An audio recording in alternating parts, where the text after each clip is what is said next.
You're listening to Braless Watch, where a mother and daughter team offer their own opinions on watching TV through a feminist lens. I'm Beth, the mom. And I'm Lily, the daughter. Welcome to Braless Watch, where TV watching gets a whole new perspective. Clothing is optional. Hello. Hi. How are you today? I'm pretty good. How are you? Hanging in there. Gosh. Why the long hang? Because it's raining here and I don't like it. It's cold. So you want to be bundled up under a blanket Yes. and watching TV like we just did, right? Oh, yeah. Oh my gosh. Now I get to talk about TV. So yeah. there's something. There's something to it. Okay, so today we're going to be talking about season 1 of Tuca and Bertie. If you don't know, that is a show on Netflix. Yeah, Netflix. The first season was produced by Netflix, or is a Netflix original, quote unquote. But they canceled it, and then after an uproar by the fans, multiple networks asked for it, and it got picked up by Adult Swim. The creator, Lisa, I think it's Hannah Walt, yeah. Hannah Walt? Okay. Hannah Walt. She chose Adult Swim thinking that was the best choice, and I kind of agree. Oh, yeah. So Tuca and Bertie started off as a web comic, actually, so an online comic that Lisa created in 2013, 2014. The first season came out in 2019 of Tuca and Bertie, so that's the Netflix season. Lisa was the art director on BoJack Horseman before that. So I heard that I read. Yes, because I have the in. Heard through the grapevine? No, people, I don't have the in. Sorry. We know no one. I have the in with Google and just search. So I read that Lisa would come home from working on BoJack Horseman, and to unwind and everything, she would draw toucans. Mm-hmm. And this is how it became the webcomic. She was like an expression of herself. That makes sense. So that makes sense. The art style is somewhat similar. The vibe is similar. Yeah, it is, except it's not about a drunk horse. No. Yeah, so that was really the historical context I had. Yeah, I told you there was not a lot. It's hard when it's a 6-year-old show, right? There's not much to it. It moved to a different network and then was there for 2 seasons. That's about it. That's the historical. So there's a total of 4 seasons for this show? 3 seasons. Okay. There's a total of 3 seasons. Okay. So I have to say, I have watched this show multiple times. I love this show. So I feel like I don't know if love is the right word for me. Love's not the right word, but I do really enjoy it. We were talking about earlier about how I have a cerebral look at it, and I'm taking it very, very seriously, and I probably missed out on some comedy opportunities there. Well, yeah, because it's an animated sitcom. That's literally what it's supposed to be. Yeah. I'm very particular about my humor. So. You are. Yeah. Trigger warnings, peeps. Okay, so trigger warnings include sexual exploration, which might annoy some people, like myself.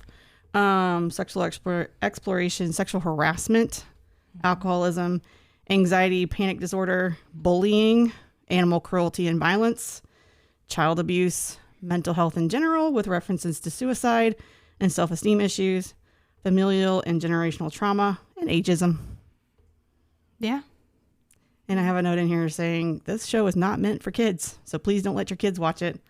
And I caution people to get support for their children that are aged 15 to 18 if they're letting them watch this. Because the content's pretty serious. It's serious, but it's nothing new. Does that make sense? Yeah, and I get that from like your generation, right? You're used to some of these things. This is a normal thing for my generation. You know, a parental type mindset. So I'm just warning other parents. My generation, we saw a lot. Yeah. Some things we probably shouldn't have seen, but we saw a lot. There's some naked people in this cartoon. Let me just say. So that tones down as in the next season because it becomes on regular TV. But Netflix. So just looking at the intro, let's talk about the intro real quick. The intro has buildings with boobs. Yes, it does. Which, generally doesn't bother me because, I just find it funny that the buildings are also bouncing. So it's bouncing buildings with boobs. Is there a joke in there somewhere? I don't know. Okay. But it's great. Okay. Yeah. But the first episode I would say is a little weird. That was probably the weirdest one. Yeah. The whole first episode is probably the weirdest one. So if you only watch that one, you're like, this might not be for me. I suggest watching at least the second one. Yeah. Just because that first episode, I think, was the pilot of how they were selling it. And then after that, kind of created the show after that. What makes it weird for you? I don't know. It just seems different than the rest. Like, the vibe seems a little bit different than the rest of the series. To me. I didn't catch that. Okay. It all seems pretty weird to me. I mean, it's all weird. And I mean weird in a way that it's imaginative. It's yeah, not like it's indulgent in some ways, like artistically, and I love that. So yeah, because animation, you can do pretty much anything. Well, yeah. Some of the like you think of the physicality of these creatures, right? And you're like, how the heck? And they just bend in certain ways. And you're like, whoa. Tuca stands on one leg and completely spins all the way around. Right, yeah. Does a 360. Right. You can't do that in real life. That's not a thing. I mean, there's some people. They don't necessarily have hip bones, but they can do it. Hyper flexible people. Right. So, did you want to mention who voices Tuca and who voices Bertie? I actually didn't write that down, but I know it, so you can go ahead. Okay. Tuca is voiced by Tiffany Haddish, and Bertie is voiced by Ali Wong. And both of them are women comedians, stand-up comedians. Yes, they are. So I thought that was really interesting. Is Stephen Yeun. Yeah, by Stephen Yeun. That's what I thought. Had to make sure. Yeah. Because Speckle's the main cast too. Yeah. He's more, in this first season, he's more of a secondary character. He's sort of the straight man in this first season. Yeah, but his character grows. As the second season and the third season, But this first season, he's very background. Yeah. Because it's very much a highlight on Tuca and Bertie. Right. As the seasons go on, he gets more involved. Well, and just storyline based, it was interesting how the story writers started the whole thing out with this big, huge life change. Tuca and Bertie were living together, and in the very first episode, they are not living together. No, because they just moved out. Yeah, Speckle's trying to find places for his stuff. He's trying to figure out how he fits into Bertie's life. Yeah, well, and Bertie's trying to figure out how he fits into his life. Well, and Bertie's trying to figure out herself. Always, yes. So I have a little descriptions for each character. I don't know. Oh, yeah. I didn't do that. Okay, well, I did that. Go for it. So Bertie is a song thrush. Song thrush birds are common in Europe, North America, and parts of the Middle East. Bertie is a very anxious character who dreams big, but sometimes lets her fears and anxieties get the better of her. She is in her 30s and is dealing with her life goals as well as her past. She's a data analyst at Condé Nast, which is confusing to Tuca and Speckle, mostly Tuca, who thinks she's a lawyer. Yeah, and even like in that comes up episode 8 or something. Times. I don't know what you do. I still don't know what you do. She's almost the Chandler. Right, yeah. Taking it back to Friends here of no one knows what she does. Yes. Which is fair because that happens a lot in the tech world. When you talk to non-tech people, they're like, you work with computers, right? It happens with mental health people because there's a lot of nuance to it. So right. So when you step out of your professional bubble, people are like, I don't understand. I mean, even for me with my professional bubble, there's so many different ways to be in mental health that it depends on your cog, that you're the one running that particular cog. And if you don't align in the same schooling and the same training and stuff like that, it's very hard to bridge the gap educationally or academically. Sometimes, So I get it. Yeah. Makes sense. But it's really funny that Tuca is... She's like you're a lawyer. No. Or what you do. Yeah. Don't do that. I'm not a lawyer. So let's go to Tuca. Tuca is a toucan. They are native to many places in South America and southern Mexico. Tuca is a free spirit who doesn't always think ahead, which can get her into trouble. She leans on her aunt for money, but to get by, but she doesn't have, because she doesn't have a stable job, she doesn't like change, though she knows she has to go through it as a necessity of life. She's still dealing with her addiction as she's 6 months sober. And she's very individualistic, but she's also very confident. Mm-hmm. Almost to an arrogant point. Mm-hmm. So it gets her into trouble, but also it helps her. Yeah, because she's super assertive in some ways, though. Mm-hmm. There were a couple of times I was like, wait, where'd Tuca go? Because that's not who you are. Mm-hmm. Yeah. There's some times where it gets in the way. I wonder if this is the time for me to mention that as a mental health provider, I think she's neurodivergent. And I think that she should be tested for ADHD. Just going to say. I can see that. Yeah. I do have a little blurb for Speckle, too, even though he's a secondary character in this season. Sure. So he's a red-breasted robin, also known as an American robin. They're common across all of North America. He's an architect, Bertie's boyfriend, and he tries to be there for her as much as he can, as much as she lets him. Mm-hmm. That's really his whole goal. Mm-hmm. He really wants to buy a house. It's also his thing. I mean, he has plans for the future. He does. Which comes out as the series or the season goes on. He's very firm in his, I want this for the future. And yeah, and it's not clear at the beginning that Speckle and Bertie have actually talked about these things. I'm not sure they have. Right? Because Bertie's like on edge about just moving in. Yeah, and then there's the episode. We'll get to it, but later they do the episode about them moving into a house, and she gets all freaked out. And then after she leaves again, which we'll get to that too, he buys a house on a whim. Right? He really wants a house. That's like one of his goals, and so he just does it. Right? Which can be a good thing and a bad thing. Right? I cannot mention that in my notes about there's good things and bad things about this, about people in general. Right. That are highlighted. So, yeah. So, I have some topics written down. The very first one that hit me right out of the gate was that shows like this tend to lean to women competing against each other. Mm-hmm. There's like this very fine undercurrent of the social construct that we're supposed to one up each other, and that one of us should be better than the other one. Mm-hmm. And it showed up in both Bertie and Tuca's relationship. It also shows up at Bertie's work, and I mean, just even the Woodist, meeting that just it all showed. It's that little sort of undercurrent is like a vibe that we're supposed to be better than the next person next to us. And it may not necessarily be with women, but this is highlighted here. I didn't feel that. At least not women competing against women, if that makes any sense. I see women competing against men. Mm-hmm. That happens a lot Yeah. in the series, especially with the Woodist episodes. Well, it's kind of why I wanted to highlight it, because I think we kind of ignore that there is women competing against women in these spaces, right? We're all trying to take up space, but some of us are better at it. Tuca's much better at it. That was highlighted in the episode where Tuca visited the workspace. For the promotion. Yeah, for the promotion episode. So, and it was unbeknownst to Bertie. Bertie didn't ask for that. So it's interesting to me that this is something that we do in a natural way.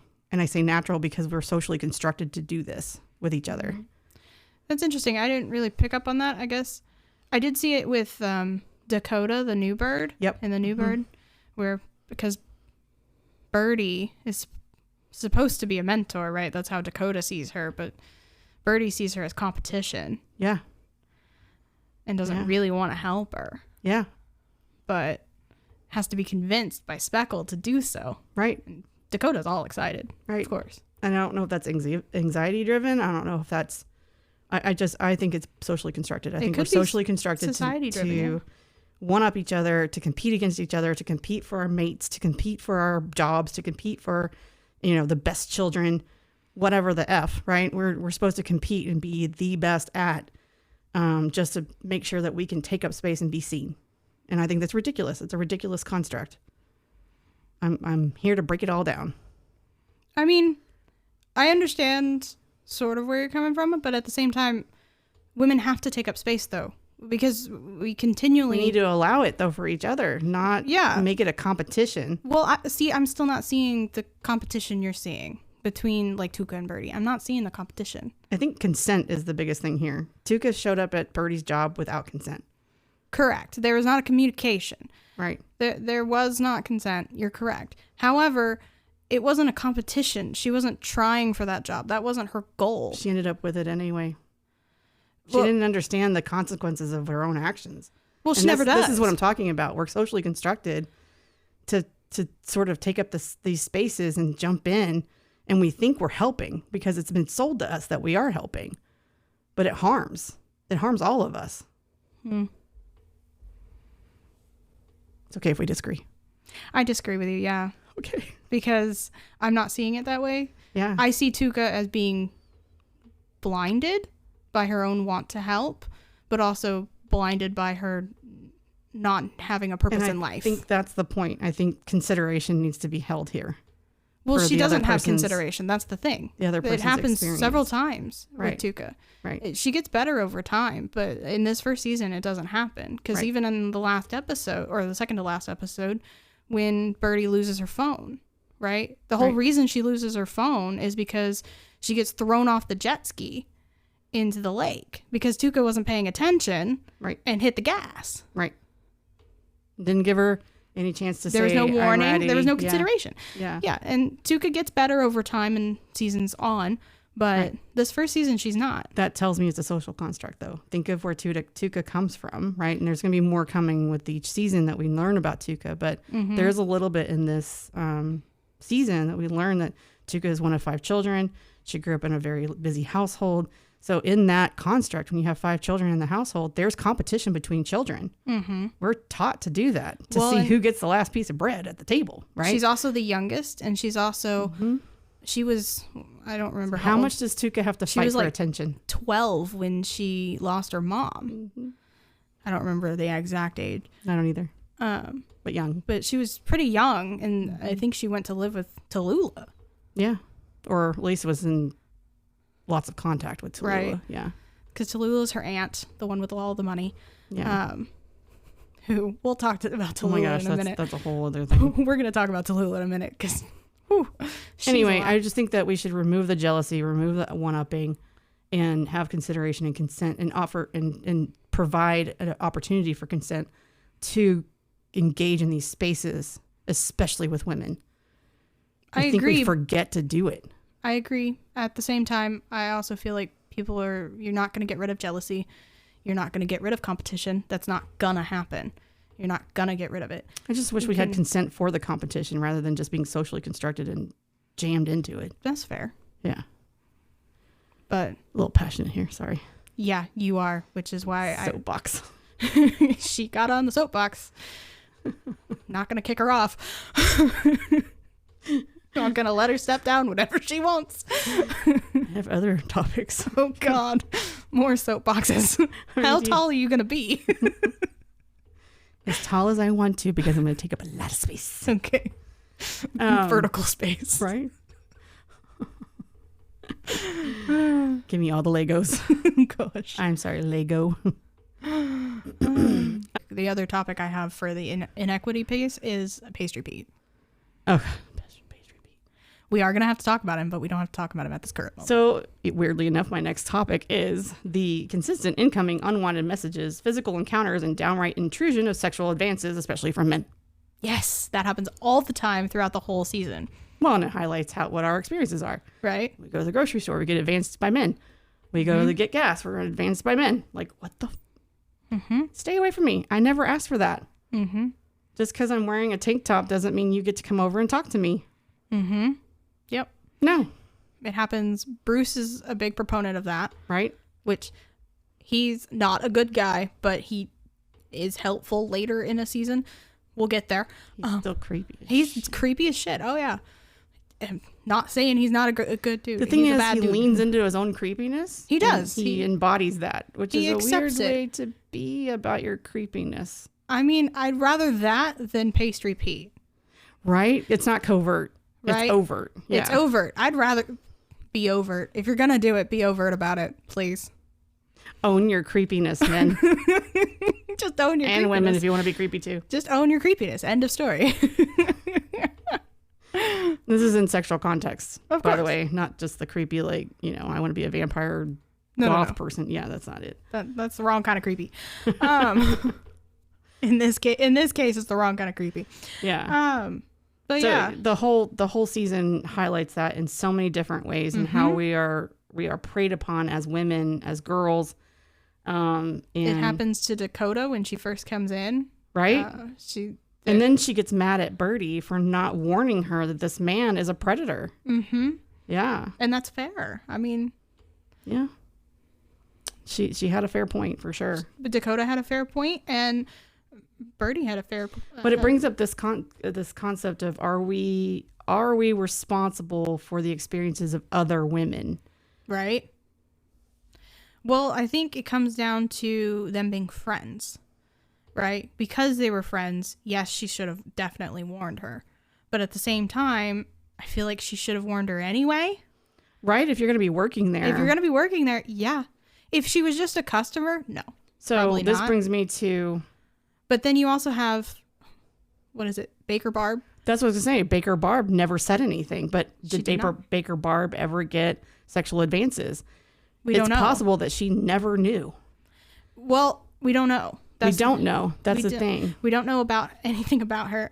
My favorite part about her is that they can never remember her name. So it's Baker Bess and Baker Beth and a few other things. Yeah. It's really funny. Even though they repeated it to themselves over and over and Right? over. Oh, trying yeah, to Barb. Right? No, they forget that. But it's back to the question, do we owe other women this information? Yes.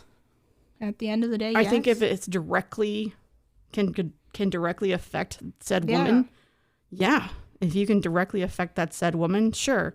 Now, if you're, had some obscure crime happen to you and you don't know who perpetrated that crime, different. it's really hard to warn other women. But if you know a direct person who did it, yeah. Right? Yeah. Yeah. I mean, there's a fine line there. We can advocate for ourselves. We can tell as many people as we can. Had somebody say, quietly whisper to those they know, to warn others in a way that's not going to harm you again. Right. Because that's the other thing is if it gets too big, then, you might have other people who are defending said person. Well, and just think about, we live in an age of cameras and blow up headlines and... Well, I mean, it happened to Pastry Pete. That's exactly what happened, was that Tuca was recording. Right. Which is his downfall. Right. Tuca was recording, and then they sent it to their friends, their Woodist friends, all their friends, and then it just spread like a freaking wildfire. Right. And yeah. Yeah. Anyway, I think we could probably talk about that we could talk about days. that forever, but we should probably not. I think our listeners will get bored. Are you ready to move on to the next topic? Sure. I wrote the ongoing and never-ending struggle with mental health issues, additionally not having the skills or pathways taught to us to manage our own emotional loads. Yes. So in this first season, neither one of them are with a therapist. Neither one of them are really understanding that they're working on their mental health, that's what they're supposed to be doing, right? That it's affecting their life. Neither one of them really realizes it because it affects Tuca multiple ways because she's trying to deal with who is she outside of her addiction, right? There's that, and then also outside of her own family. Outside of her family, but also how to be in the family, but also not let that take over, right? Don't want the family to take over. But also just who is she? Because she doesn't have a stable job. She doesn't have a lot of things. So I think part of this show highlighting that in your 30s, you're not necessarily you're not grown. Yeah, because they're both in their 30s. They're all in their 30s. Yeah, you're not grown. You're not done identifying yourself. Yeah. And I can attest to that because I'm 48 years old. I'm still learning about myself. That's part of the reason why I like this show is because it's about people who are older. They're not teens, right? They're in their 30s. Yeah, and I mean, most mental health shows that's where the agism comes in. Okay, Grandma, and it's the teenagers talking about them. They're in their 30s. That's so funny. I have the teen quote from that. One of my favorites is, "Tell us what menopause is like." Right. It's a roller coaster. Tuca's not in menopause. No, neither one of them are in menopause. But she just goes with it. It's a roller coaster. Get ready. That's so funny. So yeah, there's a lot of mental health highlighted here in this particular show, and it can be a struggle to get through. I will say it does come up again in the later seasons, in the next seasons.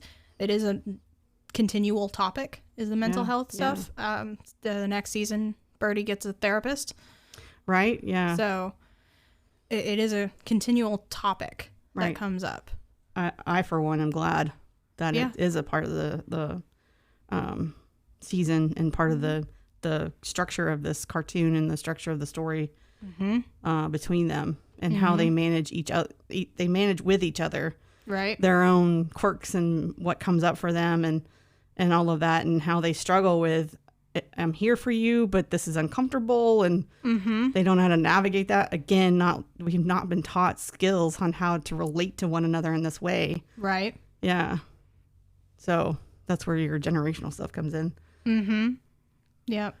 Well, and it's Bertie and Tuca are really good friends. They are good friends, and they do care a lot about each other, and that's where the rub happens sometimes, because they diverge in what should be the next step of whatever they're supposed to be doing, right? Because Tuca is a free spirit and very much in the present, but doesn't think ahead, and Bertie thinks super far ahead, even though half the time that doesn't work. Right. Thinking that far ahead doesn't work. Right. So they both get it right. Exactly. Weirdly, they both get it right. When they help each other and lean on each other, Tuca keeps Bertie in the present of focus on the now. The very end, they're doing the hawk thing, right? Even though Bertie is like, no, I don't want to do that. Let's not do loops. Oh, we're doing loops. But then Bertie keeps Tuca from, completely falling apart. And making some crazy decisions. And making crazy decisions. Yeah. And Tuca does grow over the season. And you can see that as after she moves in to her apartment, it slowly gets dirtier and dirtier and dirtier. And then by the end of the season, she's completely cleaned it up. Because she's accepted that she's alone now. She's not living with Bertie. She's moved. Well, and it's a symbolism of respecting yourself enough to respect your stuff. Exactly. Yeah. Yeah. I mean, it's just a personal growth on her own part. Yeah. They go through a lot of growth. All of them. Even Speckle does. He's not big in this season, but I promise he is bigger in the next season. So if you're watching and wondering why the hell you keep talking about Speckle, I like Speckle. I describe Speckle as a green flag guy. Right? He's a walking green flag. He's a walking green flag. Just think opposite of red flag, okay? Right. Okay, so the next topic I have was taking up space on purpose rather than retreating into a small space, both emotionally and physically. So the confusing standard that women should both be seen and not seen at the same time, but also not heard. Right. It's too confusing. It's like super. It's a because we're supposed to be two-sided coin that we can't quote balance unquote on. Trophies, right? We're supposed to be the trophy wife, the trophy this, the trophy that. That's what both be good at it, but not too good at it. It's confusing. It doesn't make any sense. It's the Barbie speech all over. Right. I mean, that's. Thank you, America Ferrera, for saying that. Right. If you haven't watched the Barbie movie, I suggest it. But yeah, I mean, and they're both trying to navigate this in a different way because also Bertie learning how to take this is back to the competition thing a little bit, because it's how do you take up so much space in someone else's or in your relationship with your friend, but not too much space that you overshadow their ability to show themselves to you. Right. Yeah. So it's that line of how do I support this person, but also how do I encourage this person? How do I? And that comes up again too. Yeah. How do I allow them space in my own space? Well, and because they're flawed characters, they overlap and they overshadow each other sometimes. And the lines aren't clear. and the lines aren't clear. And that's what makes it really confusing sometimes, especially those of us who are neurodivergent and need those lines, right? Well, and I have to say that the show does a really good job of them too accepting those flaws and accepting that the overshadowing happens sometimes, or even the miscommunication, like the deli episode, the deli guy episode, when Tuca is messaging Bertie, I'm freaking out, I can't do this, and Bertie completely misreads that, completely thinks it's something else, and thinks she's having a great time when in reality she's not. Right. And they don't get mad at each other for that reason, right? Right. They accept that that's I didn't just even see them really happened. get mad at the break when they took a break. They took like a 6-week break. No, it wasn't. They weren't mad at each other. That's the thing. They were they just took up too much space in each other's lives, and they did. needed room to breathe and to space out a bit. And how does this navigate now? And how do we work through this again? right. And if nobody else has had a long-term relationship, this is what it looks like. Being in a friendship this long. Well, sometimes you just need a break. Yeah. And it's okay to take breaks. It's okay to not talk to each other for a few days. It's okay. Just, check or in, a make few sure weeks, I'm alive. right? Check in. You good? Okay. Yeah, exactly. Well, and that comes up again at the very end with Bertie and Spackle.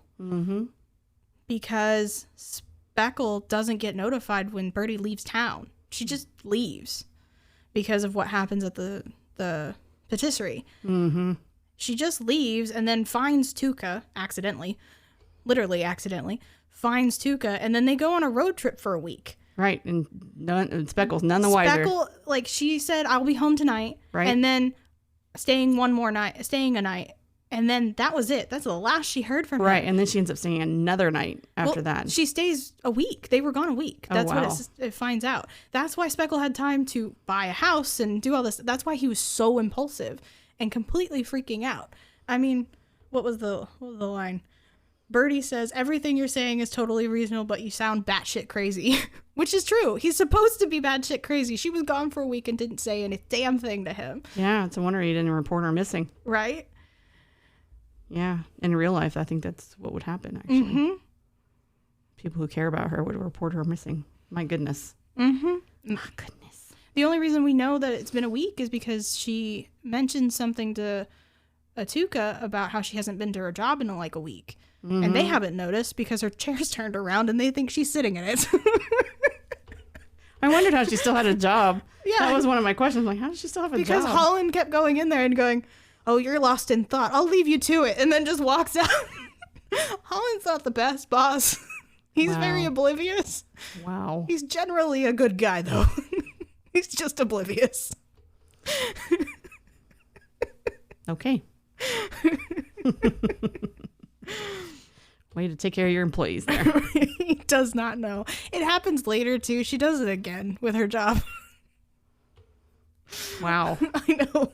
This is later in the seasons, though. Well, and she had 2 jobs. Or she had the job that she was getting paid to do, and then she had the apprenticeship. Yeah, and the apprenticeship, she just left. She walked out. Pastry Pete's. And then, yeah. Yeah, Pastry Pete is a piece of work. Should we talk about him for a minute, or? Sure, if you want to. I really don't, but we need to. So the way I described him was the epitome of bro culture. Yes. Well, him and Dirk. Dirk is different, right? Dirk is overt. Well, Dirk is overt, right? He knows he's doing something that's he knows, not... because he's very aware of himself, and we find that out as he goes to the yoga place, right? What I call the new age place. The woo new age place. Yeah. Yeah, the egg new age place. When he arrives with the HR lady. Yeah. Well, it's because they're dating now. Well, yeah, that was a surprise on my part. I'm not surprised. Because remember, she said she liked him when Bertie went to tell her about her boob popping off. That happens in the second episode. If you don't know, that was an interesting illustration of women being done. I'll tell you that. She has to hold on to her other boob so it doesn't run away. Pastry Pete is just the epitome of bro culture, and that continues. Like after this, he doesn't change. He's older, so that's he's part of it. Socially constructed that he can do this. It's patriarchal and misogynistic, and he's socially constructed that he's allowed to do this. It's his right to do this. He's privileged to do this, right? Well, and when we go to the bread bowl, I don't know if you noticed, but out of the whole bread bowl table, the only woman there is Winter Garcia, who we'll meet later. She's way more important later. But right now, she's just the woman who introduced the pickle to a biscuit. I don't know. That doesn't sound great, but whatever. There's a lot of sexual overtones, apparently. Okay. Because she puts the pickle in the biscuit. No, I don't need a visual, thanks. Well, they do the visual on the show. Great. That's awesome. I did not catch that. Kind of glad I didn't. Anyway, but she's the only, Winter Garcia is the only one there.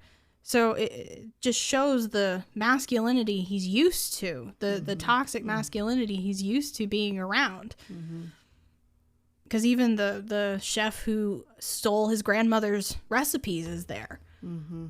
There's so much masculinity in just the bread bowl table. When it's masculinity in a way that is toxic. Yes, toxic masculinity. It's power grabbing. It's conquering, right?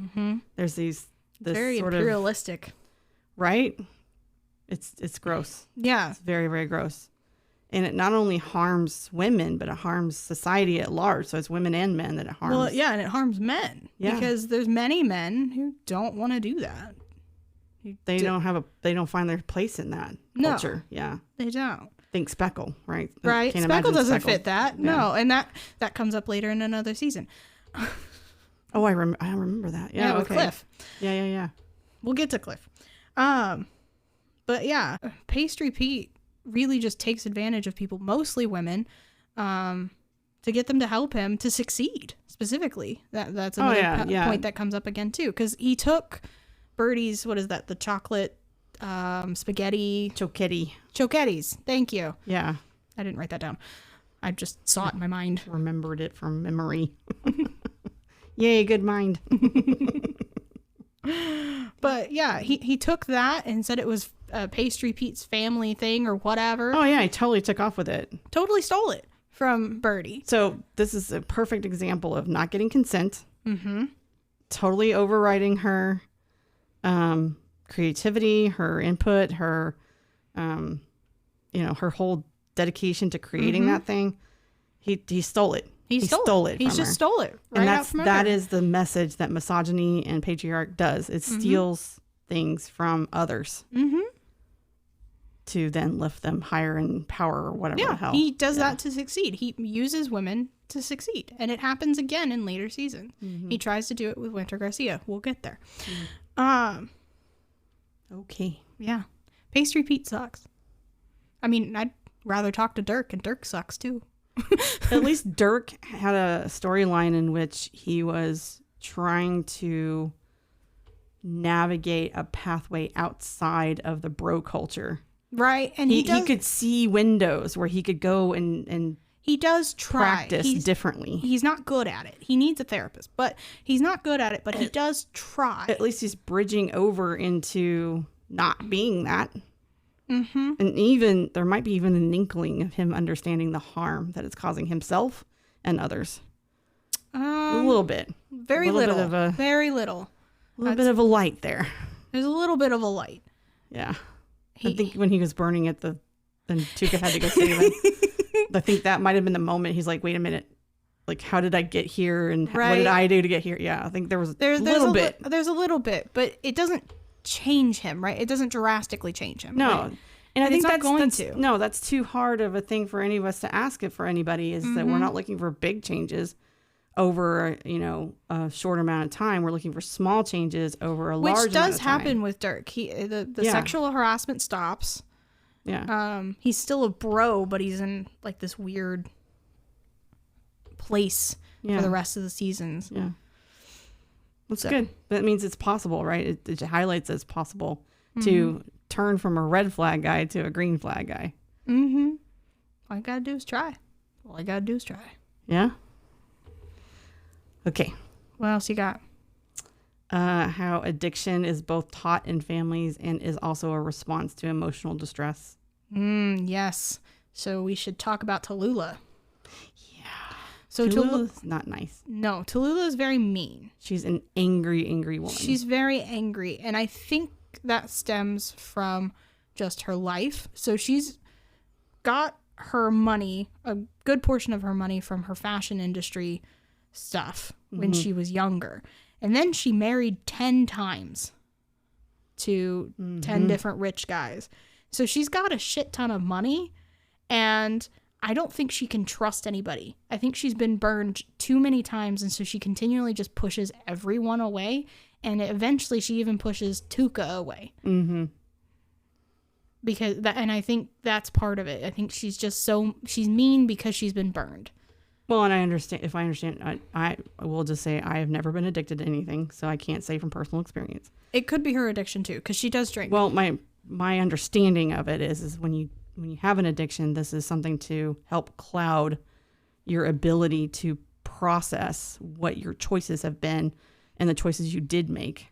True. So instead of actually going to therapy and working through those things and facing the mirror, right, of yourself and seeing everything that you've done, all the choices, bad, good, ugly, all of it, and understanding where you've grown from, Tallulah has decided to drink it down in a bottle, and then all of that bubbles up in a soup, and you just get whatever comes out of her mouth. Right, and that's why she's really mean. And Speckle even while he's super drunk, because he's been drinking all of Tuca's drinks for her, as well as his own. So he's way gone.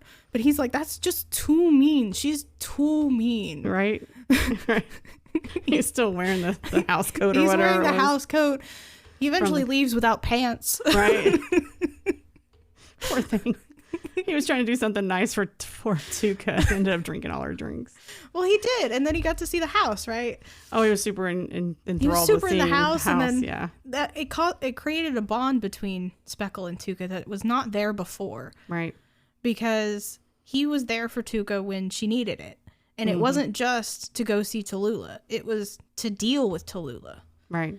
And face Tallulah when she's sober. So this is one good thing about Speckle being a green flag guy. He's a green flag guy with everybody. It didn't matter if it was Bertie or Tuca. He was going to do something in the spirit of being a good person, despite that. Yeah, and at the end of the episode, he says, "It's okay. We're family. You're fine. You don't need the 12 kids. We got it. Well, you and I, we're family. It's fine." So the reason I wanted to kind of highlight that is that it's not just addiction to one drug or another drug or whatever. Alcoholism is a specific type of addiction in which that it is generational. So if one parent, grandparent, in through the line, if you have that gene, you wake it up by drinking alcohol. It's very difficult to turn that off when you're trying to come off. So to highlight the sobriety of Tuca, and it wasn't as highlighted as I thought it was when I went back to watch it again. I thought Tuca would struggle a little bit more. She doesn't struggle because, well, if you listen to Tallulah, she says she's been sober before. So this is Tuca's like another chance. She's doing this again. She's trying to be sober again. Yeah. It takes many, many tries. And she's probably tried multiple times. I mean, she's in her 30s. She party drank. We know that with Bertie, because Bertie had to go to the hospital with her multiple times to get her stomach pumped because she overdrank. So the last thing I have as far as like serious topics is there's a consistent thread for the whole season how flawed I'm going to say humans, even though it's human depicted in because it's all birds or animals. It's not all birds. It's not all birds. There are plants. And there are humans. And there are humans. Yes. It's plants and humans and so many things. They bring this up because the cartoon does a really, really good job at highlighting diversity. Yeah. And how inclusive we could be. Yeah. Because so they're diverse within the show as well as the society it's built. The society it's built as well as the voice actors. Right. All of the voice actors I are noticed that too when I was looking at the cast. Yeah. Yeah, and it's not just the three main casts are POCs and then the rest are white. No. The whole thing is Yeah. Very Yeah. diverse. Yeah. Yeah. I'm super glad about that. Mm-hmm. Anyway, just it highlights both flaws and the good that people can bring to certain relationships and things like that. And I mean, you mentioned Bruce earlier and how at the very end, Bruce was brought in to help with it was Bruce, Draca, and Dapper Dan. Yeah. And then the templates, which the templates. the templates, their name continues to change when you watch the words that pop up. How funny. So like in the promotion episode, the second time she says templates, it's tampons. Awesome. It just says tampons. Okay. Above their head rather than templates. I think it's helpful to bring this up because diversity can be positive. It can be enriching to our society if we just allow it and stop having all this, these guidelines and rules and things that this othering. Yeah, the othering. It's not just the othering, the active othering. It's the positive reinforcement of othering. Right.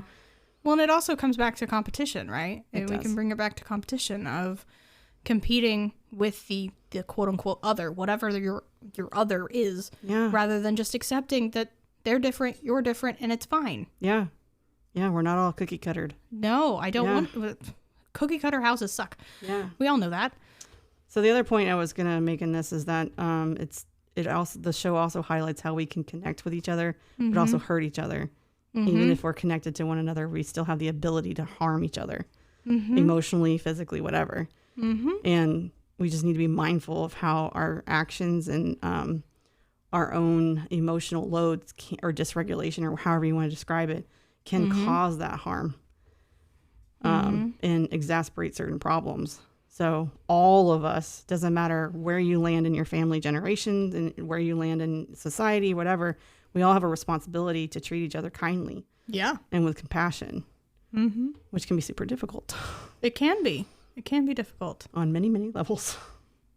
So, do you want a positive that I got out of this? Sure. I didn't know you got any positives. I'm going to be honest. One of the things that I really enjoyed about this show was that the sexual exploration and the fact that sexuality in itself, the identity of sexuality, was not a thing. No. So Tuca, that's something I didn't bring up in her bio, was that she's bisexual, pansexual. I think it's pan. I think pan, yeah. I don't think it's ever defined, and it doesn't It becomes really matter. more clear as the seasons go on that she's pan. I believe she's pan. Well, I mean, we do see it throughout the season, too.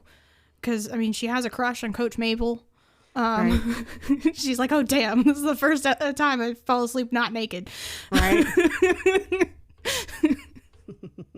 So, I mean, yeah, there's that sexuality. And then you also have I think it's the third episode, in the Deli Guy episode, when Bertie and Speckle are talking about their sex life because Bertie's bored. She's bored with the routine. She's bored. She knows exactly what's going to happen, and then it doesn't go right, because they don't have the right conversation. But we're not taught how to have that conversation. No, we don't talk about sex like that. Yeah. Again, we're back to familial, how we introduce these topics to our children and how we're supposed to talk about them and emotionally grow from that topic, right? We don't talk about sexuality to our children. Why not? It comes up.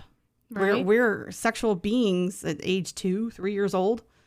So yeah, we should have this as part of our cultural upbringing. We should have these conversations as normal thing, same thing as, do you want mac and cheese tonight?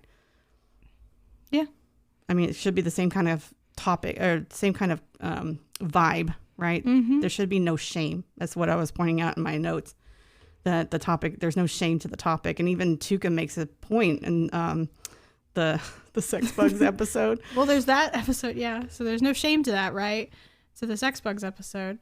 But then also, it's really funny because when Speckles shows Bertie the porn he watches, yes, he feels the shame, but Bertie's not putting the shame on him. No, it's like, it's fine. I don't care that she's I love how they blue. watch the whole thing and nothing happens with the two of them. Right? They still have clothes on and everything. They completely watch it. They're like, she could go mainstream. Right? Speckle's like, yeah, that's what I was thinking. And watch it like a normal TV show. It's great. I mean, that's what sexuality should be. Mm-hmm. That's sexual encounters should be, we should be safe. We should not spread our germs. We should, we should definitely be asking for consent to be touched. Well, yeah. Like all of these things. Yes. So speaking of the germs, you get to the sex bugs episode, right? With Tuca's sex bugs, who she accidentally makes giant. Which is just great, because then they form a band. Oh, yeah. That whole line is, like, way imaginative. And so imaginative, and it's great. And they come back again multiple times. It's great. But she didn't get the sex bugs from sex. That was not something that she got from sex. But she thought she could have. Right? Yeah. And she was not shaming herself for that. No. She was just trying to figure out where she got them from. Yeah. Yeah, and see, that's the thing is that we need to have these conversations with ourselves in the same way and not have internal shame. Mm-hmm. Oof, that one's a hard one to catch. Is the internal shame of sharing what you need and asking for what you need. Like when she asked Bertie to go to the grocery store, just come to the grocery store with me and help me shop for the cream. When she didn't need help. No, she didn't need help. She didn't need physical help. She needed emotional help. Yeah. The problem was Bertie was going through, as they call it, the case of the birdies, which I took the quote that Tuca says, "I can't go outside because my body is holding my mind hostage days," or as I like to call it, a case of the birdies. And in mental health terms, that is a panic attack. Right? Yeah. And Bertie does a good job, I think, in assisting herself. Well, she assists herself, number one, so she creates the grocery store fort, number one. Yes. The song, and she's not shamed for that either. No, she's not. She's like, ooh, Tuca comes up, ooh, grocery store fort, cool. Yeah. Like, that's a fine thing. Like, there's not a lot of shame in this show. They don't shame each other for whatever they do. No, but there's a lot of room where there could have been. There's also the shoes, Bertie's shoes. Oh, yes. Her comfort shoes when she's anxious. Her anxiety shoes. I can't remember what she called them. Anxiety shoes or something like that. Yeah, I can't remember what she called them. But they're drawn in a way that they look like little cupcakes. Right? And Tuca's like, what are those? Explain. And there's no judgment. It's just this like sort of annoyance with right. And why are you wearing those? What's this going on here? What else you got? I have a personal note of how I reacted to this show, and the only thing is that I related to both characters, which is an odd thing for me. Usually I have one character I can really lean into, and that's the thing. But I have a long-term relationship with a friend that I've been friends with for 38 years. Mm-hmm. We're going into 39. But the friendship that they have, I actually relate to both characters. Mm-hmm. Which is interesting to me because I'm 48. Looks like I wouldn't be able to relate to 30-somethings, but I can. Of course you can. I also didn't have a normal 30 to 40 year, like you were mostly raising that decade me, was let's not be honest. Yeah, that decade was not the same as what other 30-year-olds go to. Like I didn't have that sort of growth, you were mostly raising me. I was raising you and caregiving and like a bunch of stuff was going on, going to school, having a career, one of many, but so having a long-term relationship, with a friend and watching this whole season, I related to both characters in the growth that they were trying to achieve with each other. And I related to their, like the anxiety I can relate to, the ADHD I can relate to, the, impulsive decision-making, the also taking time and too much time to make a decision, just all of it. I can relate to all of the things. I relate more to Bertie than anything else, but that makes sense for me. Yeah. I'm not like Tuca at all. No. I think 12 steps ahead and then half of those don't work. Or even more than that. Because that happens to Bertie. Like, you think that day that she planned her whole Saturday. Right. And it completely did not work. No, it fell apart. It completely fell apart. The landlord sent somebody over and didn't tell her about it. She was sexually harassed by that guy, too. Yeah. Ugh, I can't get away from it. And, well, I don't even think he realized it. That's the thing. He didn't, like, realize that he did that right at all. That's the She thing. did. Men, that can be disguised as you being kind. Don't do that. Yeah. Don't be a creep. Right? Don't be a creep.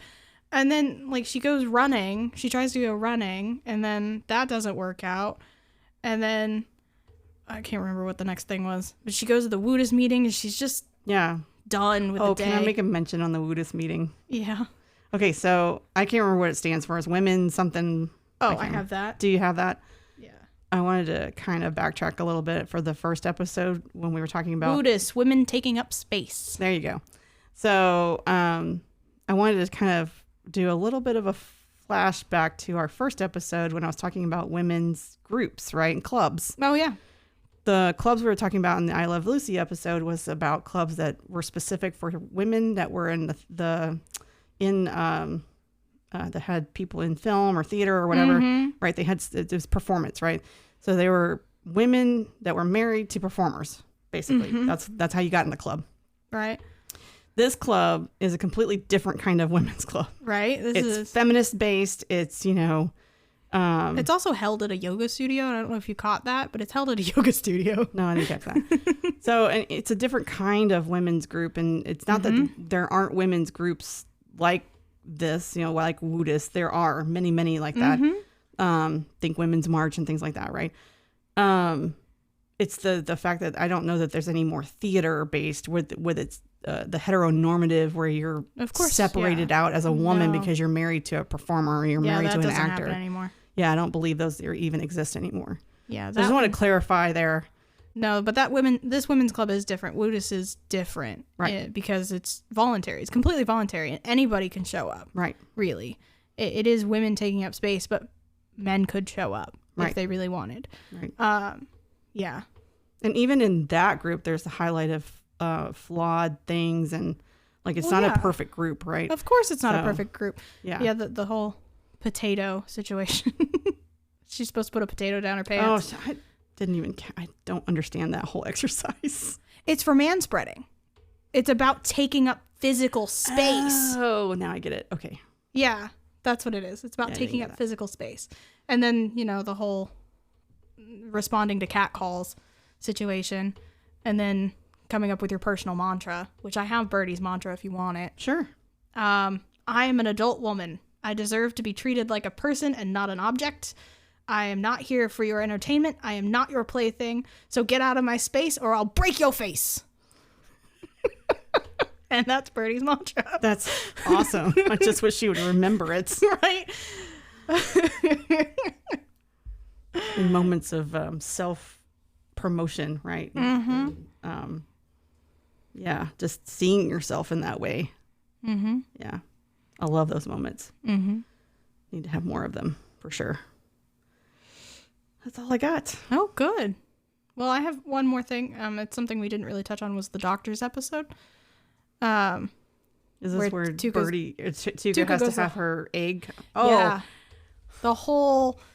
So I was going to ask it this question because it's such a surrealist question. That is, if you could eat your own egg, would you eat your own egg? Oh my God.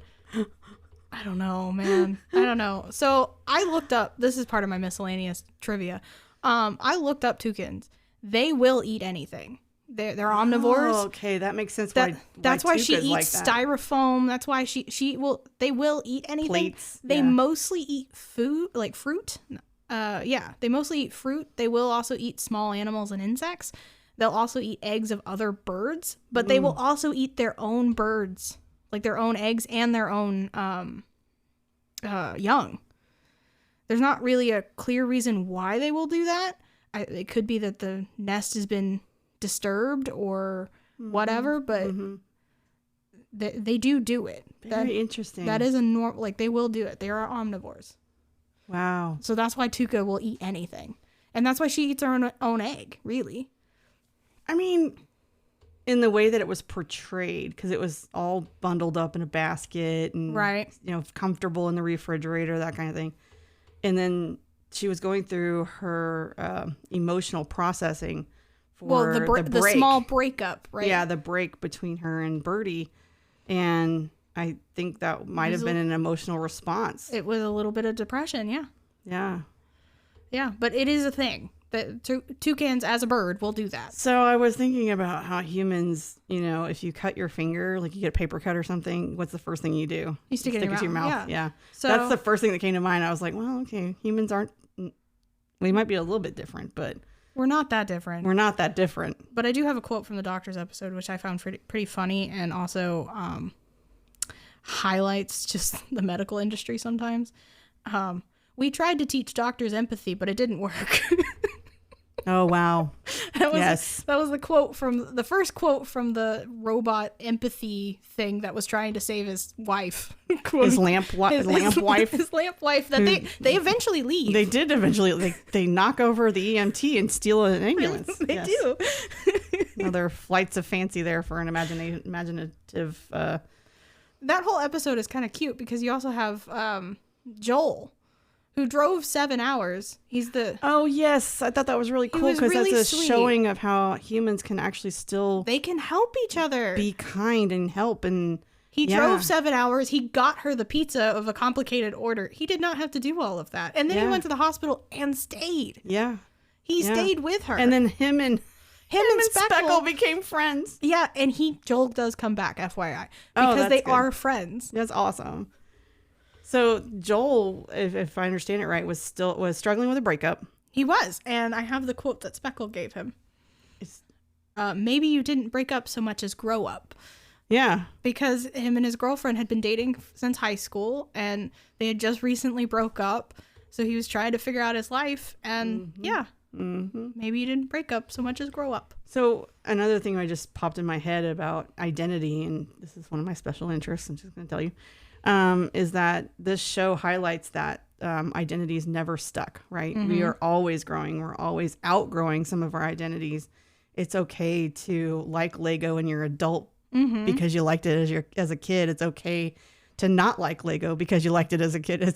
You just don't know, right? How you're going to grow up and what interests are going to be changing over time and what choices you might make because the opportunities that are afforded to you, the privileges you have, what you have access to, where you live, all those things come into play, right?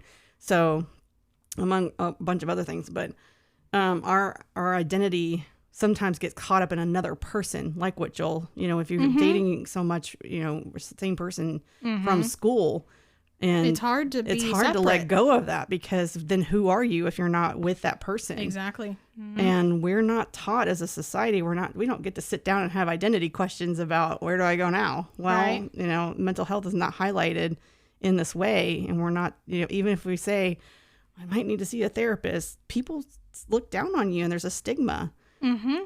And there's Joel. Less of a stigma now, I will say. Joel was brave. He stuck. He was so brave and so sweet to drive 7 hours to help Tuca. He saw a human in distress. Well, another person in distress. Human, I don't know. He saw another person in distress and used his empathy in this way. He directed his empathy in this way. And we all have choices in where our empathy goes. Yep. Yeah. Yep. Very cute. Yes. He's a very sweet guy. Very sweet. Another green flag guy. Another green flag guy. Yeah. Yeah. So I have a couple more quotes that I didn't get to.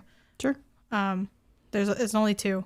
One towards the beginning, I think it's the promotion episode, where Bertie runs into Claudette and she just says, "Hi, Claudette, you startle me by being." My goodness. By just existing. Because Claudette is just this stern face. Oh, she's the office manager. The office manager. Yes. You scare me by just being. That's funny.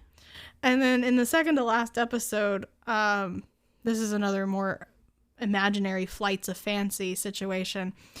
But Tuca drops her boba tea as they're running out of the mall. And then one of the walkers slips on it. Oh, yes. And then she turns into a kiosk. But before she does that, she says, "Tell my husband I never loved him." Right.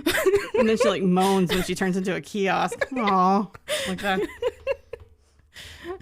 I mean, that speaks to the ageism, right? It does. Yeah. How we're a throwaway society. Once you reach a certain age that you're done, right? Well, so there's that. But then you also have the comment of her never loving her husband. Because they were probably together for years. Because you make a commitment when you're young. Because of the social construct you're taught. You're stuck. Yep. I'm rolling my eyes, people. That you stay with that person. Again, our identity as humans is not stationary. Just going to put that in. It's not stationary. We are allowed to grow. We are allowed to expand. We are allowed to change. Yep. I do have one more quote, but it's more funny. It's when we jump into Bertie's head in the last episode when she's like, I'll create my business by the end of the day. And then it jumps into her head and she goes, girl, you stupid. Yes. Girl, you stupid. And what are you thinking? Don't do that. Yeah. Right, that's all I got. Okay. So just couple things for the mental health perspective. If you do happen to watch this season, just know that there are a lot of mental health related topics, imagery.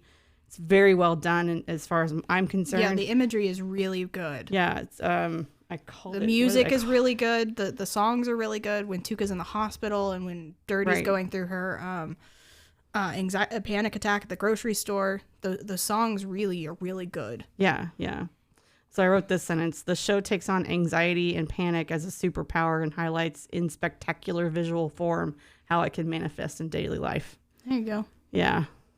So thank you to the animators for that, because I think they did a really, really good job. And thank you to Lisa Hannawalt for giving us this gem to really nosh on about mental health.